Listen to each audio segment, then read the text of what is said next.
William Ewitt's book, The Dog, was published in London in 1851, and although it includes only one drawing of a Tibetan Mastiff, it takes a prominent place, as this is the very first image in the chapter called The Varieties of the Dog. But I shall read what Ewitt has written in its entirety, because it is quoted often in abbreviated form by later authors too. The Tibet Dog.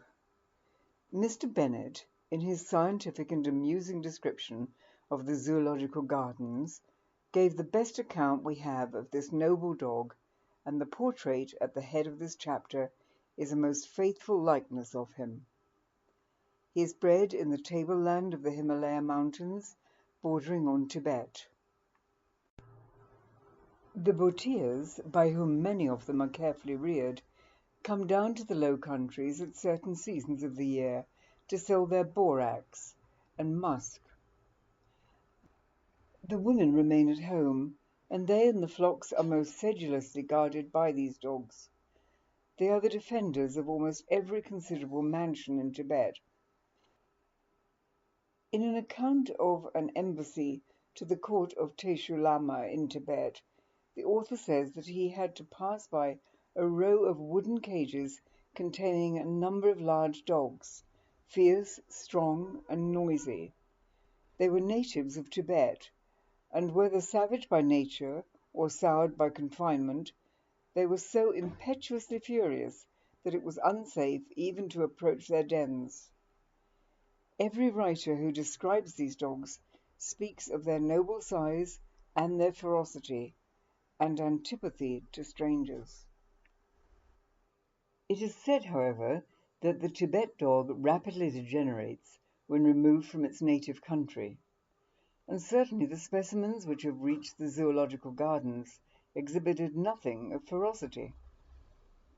The one that was in the menagerie had a noble and commanding appearance, but he never attempted to do any injury. The colour of the Tibet dog is of a deep black, slightly clouded on the sides, his feet alone and a spot over each eye being of full tawny or bright brown hue. He has the broad, short, truncated muzzle of the Mastiff, and the lips are still more deeply pendulous. There is also a singular general looseness of the skin on every part of him. And next I shall just read Gordon Stable's opening paragraph on the breed, because the remainder is a précis of what Ewitt has written and I have just read to you. The Tibet Dog. One of the best specimens of this breed I have ever seen, either in this country or in India, belongs, or did belong, to His Royal Highness the Prince of Wales. He was called a Tibetan Mastiff, but resembled more a very large and exceedingly fierce Newfoundland. Before closing, I'd like to share with you some images I have in natural history books from 1774, 1861, and 1897.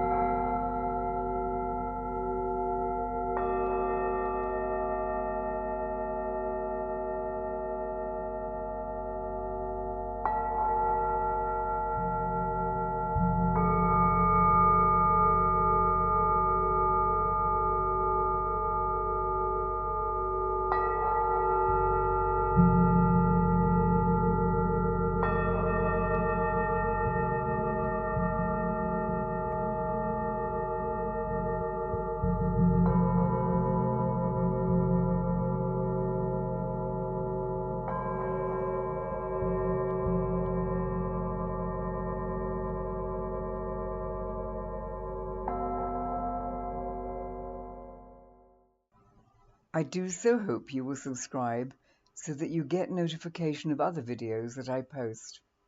Bye for now.